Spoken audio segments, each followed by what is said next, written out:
Dia mantan pegawai bank yang menyaksikan langsung bagaimana kepala cabangnya yang masih aktif meninggal dunia. Pada waktu itu kepala cabangnya ini terlihat sekali sebagai orang yang soleh, suka berpuasa Senin Kemis, suka berangkat haji umroh. Dibongkar lagi kuburan tersebut, digali lagi kuburannya, dan ternyata ada sesuatu yang membuat mereka semuanya kaget. Bismillahirrahmanirrahim. Halaman 66. Al-Imam Al-Albani rahimahullah mengatakan hadis-hadis tentang masalah ini memberikan pengertian bahwa seorang mayit bisa mengambil manfaat dari pelunasan hutangnya sekalipun tidak dilakukan oleh anak kandungnya. Jadi kalau ada mayit yang berhutang boleh dibayarkan oleh keluarganya, anak kandungnya, ahli warisnya, maupun oleh orang lain juga nggak masalah. Si mayit akan mendapatkan manfaat dari hutang yang dibayarkan oleh orang lain. Selain itu, kata beliau, pelunasan hutang itu bisa melepaskan azab. Ayo, siapa yang masih punya hutang nih? Menakutkan ini, karena manusia tidak sedikit yang mereka punya hutang kan? Ya, tapi bukan berarti tidak boleh sama sekali berhutang ya. Artinya kita berhati-hatilah. Kalau memang tidak terlalu penting banget ya jangan berhutang. Kalau betul-betul sangat darurat, terpaksa ya, maka silahkan. Dan segera kita untuk membayarnya. Jangan sampai nanti ketika mati masih ada hutang, maka berat bebannya yang akan dia terima nanti di alam kubur. Jangan bergampang-gampang. Apalagi berhutangnya ke bank. Aduh, udah utangnya Rasul nggak suka, bebannya berat, dan nanti kebawa sampai ke alam kubur mendapatkan siksa. Tambah lagi hutangnya ke bank riba. Dengan sistem riba, dapat lagi dosa riba. Bagaimana tuh? Di sini masih ada orang yang berhutang dengan cara riba? Ya, riba itu apa? Kullu qardin jarra manfa'ah. Setiap pinjaman yang menghasilkan keuntungan namanya riba. Contoh nih, saya pinjam 1 juta, tapi antum mengatakan harus dikembalikan 1,2. Nah, beda kan, ada selisih kan? Ada keuntungan di situ. Berapa keuntungannya? 200.000. 1 juta kembali 1 juta. Tidak boleh ada keuntungan. Kalau jual beli boleh ada keuntungan. Sewa menyewa boleh ada keuntungan. Tapi dalam pinjam meminjam tidak boleh ada keuntungan dalam Islam. Semua ulama sepakat. Para sahabat pun sepakat, sahabat Nabi SAW. Kullu qardin jarra manfa'ah fahuwa riba. Setiap pinjaman, setiap hutang yang ada keuntungan, maka itu adalah riba. Ya, maka hati-hati. Sudah hutangnya berat, tambah lagi berhutang dengan cara riba. Dan riba itu dosa besar. Dan riba itu haram. Tidak boleh kita melakukannya. Ya, tapi kalau seandainya bukan lagi minjem riba, kerja di tempat yang di situ ada ribanya lagi, bukan minjem. Tiap bulan dapat gaji dari hasil riba. Di mana tuh? Di mana? Iya. Ya jelaslah tempat lembaga yang sangat terkenal dari Aceh sampai Merauke juga ada lembaga-lembaga perbankan yang Majelis Ulama Indonesia sudah berfatwa bahwa itu adalah bank-bank riba. Ya, yang mereka mempraktikkan riba karena setiap orang yang datang ke bank meminjam uang 50 juta misalnya, maka wajib dikembalikan lebih besar lagi. Ya, atau ketika mereka terlambat, denda, kena denda kan? Penalti. Antum beli motor berapa per bulan? 2,5 juta. Tiba-tiba terlambat, kena denda enggak? Nah, berarti ketika ada denda, berarti itu keuntungan yang didapatkan oleh orang yang meminjamkan uang. Itulah riba. Dan orang yang makan harta riba, kerja di banknya, atau di mana saja yang di situ ada ribanya, maka mereka akan mendapatkan siksa kubur. Lihat di halaman 104. Di halaman 104. Sebagai sebab yang ke-29. Jadi 28 kan ya? Sekarang sebab yang ke-29. Terhindar dari siksa kubur, kenapa? Karena dia tidak makan harta dari hasil riba. Tidak makan harta dari hasil riba, maka insya Allah dia terhindar. Tapi kalau dia makan harta dari hasil riba, maka dia mendapatkan siksa kubur. Dan di sini ada di halaman 104. Di bukunya tertulis sebagai sebab yang ke-45. Dan Nabi menjelaskan di sini bahwa orang yang makan harta riba, dia kerja di situ yang ada ribanya, maka mereka akan berenang di sungai darah. Ini terjadi di alam kubur. Semua perkataan Nabi itu benar, tidak ada dusta. Dan semua perkataan Nabi berdasarkan tuntunan wahyu. Orang yang makan harta riba selama di dunia, mereka akan berenang di sungai darah. di mana ketika dia hendak keluar dari sungai tersebut, maka dilempari dengan batu di mulutnya, sehingga akhirnya dia kembali ke tempat semula. Dan itu selalu begitu, selalu seperti itu kondisinya di alam kubur. Orang yang makan harta riba, Rasul menjelaskan seperti ini, akan disiksa di dunia, disiksa di alam kubur, disiksa di padang mahsyar, dan disiksa juga di neraka nanti. Penjelasannya semua ada. Kalau orang yang tidak bisa bayar, saya pinjam dong 1 juta, nggak bisa bayar, ya udah nanti diberikan tempo lagi, diberikan waktu lagi sampai dia mampu. Bukan dia nggak mampu bayar, ditambahkan lagi dendanya. Nggak mampu bayar, tambahkan lagi dendanya. Akhirnya apa? Pinjam cuman 10.000, tapi denda, akhirnya 1 juta. Nah, itu riba namanya, mengambil keuntungan dari pinjam meminjam. Hati-hati ya, di sini banyak sekali penjelasannya, hadisnya maupun ayat dari Allah Tabaraka wa Ta'ala. Bahkan ada seorang ikhwan, saya tidak tahu hari ini datang apa enggak ya. Seorang ikhwan kemarin, Rabu kemarin kan kita bahas masalah ini nih. Ya mudah-mudahan ikhwan itu datang lagi hari ini. Selesai kajian kita kemarin hari Rabu di sini, selesai saya ke belakang, ada seorang ikhwan yang mendatangi saya dan menceritakan pengalaman pribadinya. Dia mantan pegawai bank yang menyaksikan langsung bagaimana kepala cabangnya yang masih aktif meninggal dunia.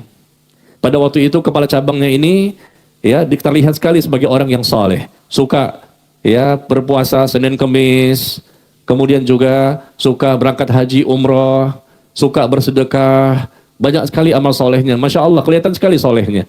Ya, banyak amal-amal yang wajib maupun yang sunnah dia kerjakan.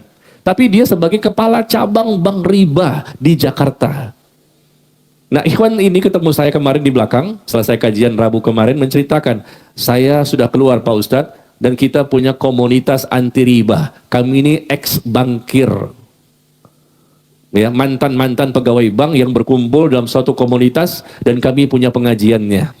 Dan minta saya juga untuk mengisi di kajian mereka. Ya. Dan kemudian dia menceritakan bahwa dia menyaksikan pengalaman yang sangat menakutkan. Yaitu ketika meninggal kepala cabang bank konvensional itu, yaitu dia antarkan sampai ke kuburan. Ini kisah nyata ya, bukan sinetron. Ada nggak orangnya di sini? Ada nggak sih ikhwan itu? Ya, dan saya percaya, insya Allah dia pun berani bersumpah atas nama Allah. Dan dia menyaksikan peristiwa itu bukan hanya dia, tapi juga teman-teman dia yang lain. Barangkali antum sudah pernah membaca ya, di sosial media tersebar berita seperti ini. Ini kejadian setahun yang lalu, dia simpan, dia tidak diucapkan, takutnya ghibah. Saya katakan, jangan, ceritakan ke orang lain, tapi jangan sebutkan siapa namanya. Kan orang nggak tahu. Kasih tahu aja, ini mantan kepala cabang bank konvensional di Jakarta. Banknya nama apa? Nggak usah kasih tahu lah banknya. Nah, kemudian dia menceritakan kemarin di balik hijab ini, kemarin, Rabu yang lalu, bahwa dia mengantarkan sampai ke kuburan. Nah, kemudian dikuburkan si mayit. Nggak ada apa-apa. Memang kadang-kadang diperlihatkan oleh Allah, kadang-kadang tidak diperlihatkan adanya siksa kubur itu. Ini salah satu yang diperhatikan, yang dilihatkan oleh Allah kepada para hambanya. Ternyata setelah dikuburkan, datanglah rombongan keluarga mayit yang lain. Ternyata mereka salah memasukkan ke liang lahat. Sekali lagi ya, bukan sinetron nih. Sinetron memang ada seperti ini juga, ngikut-ngikut itu. Ya, salah memasukkan. Jadi seharusnya dia ini kepala cabang ini di tempat liang lahat yang lain, tapi salah masuk, miskomunikasi antara mayit dengan mayit. Ya. Miskomunikasi antara mayit dengan mayit, maksudnya keluarga gitu loh, keluarga mayit. Maka dikuburkan, dipendam. Kata keluarga si mayit yang baru datang, oh nggak bisa, kami itu di sini. Kami udah booking, mungkin di bawahnya ada AC-nya atau apa, kita nggak tahu. Kami sudah booking di sini, maka kami nggak terima, silakan di sana. Oh nggak bisa, kami mintanya di sini, karena kami sudah bicara kok. Mungkin ada yang lupa dan lain-lain. Akhirnya terpaksa dibongkar kembali. Ingat, waktunya tidak lama. Setelah ditimbun, mereka mau pulang, datang rombongan kedua. Kata ikhwan ini yang menceritakan kemarin di belakang. Datang rombongan kedua, maka dibongkar lagi. Dibongkar lagi kuburan tersebut. Ini siapa ini? Kuburan siapa? Mantan ya kepala cabang bank konvensional di Jakarta. Digali lagi kuburannya dan ternyata ada sesuatu yang membuat mereka semuanya kaget. Kain kafan sudah hangus.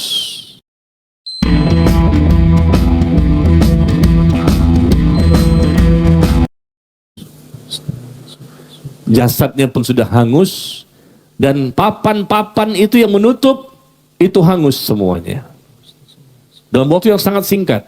Dan ini nggak selalu ditunjukkan oleh Allah, terkadang saja, terkadang ditunjukkan pada tempat tertentu, orang tertentu, supaya manusia yakin bahwa ada siksa kubur. Itu ibunya si mayit yang menyaksikan proses seperti itu, langsung pingsan. Ibunya pun ada juga di situ. Dan bapak ini yang menceritakan kemarin kepada saya juga menceritakan teman-temannya juga menyaksikan. Ketika dicoba digali kembali, mau dipindahkan mayit ke tempat yang lain karena salah liang lahat. Liang lahatnya keliru. Ternyata begitu kondisi seperti ini, mereka ketakutan. Karena udah hangus jasadnya, hangus kain kafannya, hangus papan-papan kayu yang menutup jasad si mayit tersebut. Na'udzubillah min dzalik. Kalau sudah melihat langsung seperti itu, apa kita baru yakin? Sebetulnya tanpa itu pun kita yakin ini dosa besar, dosa riba, bekerja di riba, makan harta riba. Dirhamu riban ya'kulu rajul wa huwa ya'lam asyaddu min 36 zinyah. Bahkan Nabi mengatakan 1 dirham riba, berapa 1 dirham? 70.000 rupiah. 1 dirham itu sekitar 70.000 rupiah. Yang dimakan oleh seseorang itu harta riba, dirhamu riban. 1 dirham riba, 70.000 dimakan oleh seseorang harta riba itu, dan dia tahu ini harta riba, dia makan aja. Maka kata Nabi, lebih besar dosanya dibandingkan 36 kali perbuatan zina. 36 kali perbuatan zina. Sekali zina itu dosa besar. Makan cuma 70.000 itu lebih besar dibandingkan 36 kali perbuatan zina. Riba itu lebih besar dibandingkan zina. Tetapi lihat orang-orang yang bekerja di sana dengan dasinya, dengan jilbabnya, pakai AC-nya, antep ya. Ada kaligrafi Yasin, ayat kursi, segala macam. Padahal itu adalah transaksi riba yang mereka lakukan. Ya apa? Mereka meminjamkan ke orang lain dengan uang yang mesti dibayarkan lebih besar. Nah, ini pengalaman ya. Orang yang Allah tunjukkan, hati-hati. Jadi kepala cabang ini betul-betul menjadi bukti, salah satu sebab dia mendapatkan siksa seperti ini adalah karena memang di kepala cabangnya bank ribanya itu, dan itulah yang dia makan setiap bulan yang diberikan kepada istri dan anak-anaknya. Akhirnya apa yang terjadi? Keluarga si mayit yang tadi minta dibongkar mengatakan tutup saja. Mereka gak berani. Jangan sampai mayit yang kedua masuk situ angus juga. Gitu ceritanya. Jadi mereka ketakutan, kata ikhwan yang kemarin cerita di belakang layar. Jadi ketakutan, akhirnya apa? Ditutup. Udah gak apa-apa, kami pindah ke sana aja. Tapi ini kan udah terlanjur. Gak apa-apa. Coba dari tadi begitu ngomongnya. Iya, udah kebuka begini, ya udah tutup lagi. Akhirnya jenazah yang kedua dikuburkan di liang lahat yang lain. Nah, ini membuat kita harus lebih waspada ya. Waspadalah ya. Karena ini pasti ada balasan dari Allah bagi orang-orang yang mereka ngeyel, mengingkari, berpaling, membantah. Di dunia terkadang Allah berikan balasan, tapi terkadang tidak. Nanti balasannya sekalian di alam kubur. Alam pertama, kehidupan akhirat.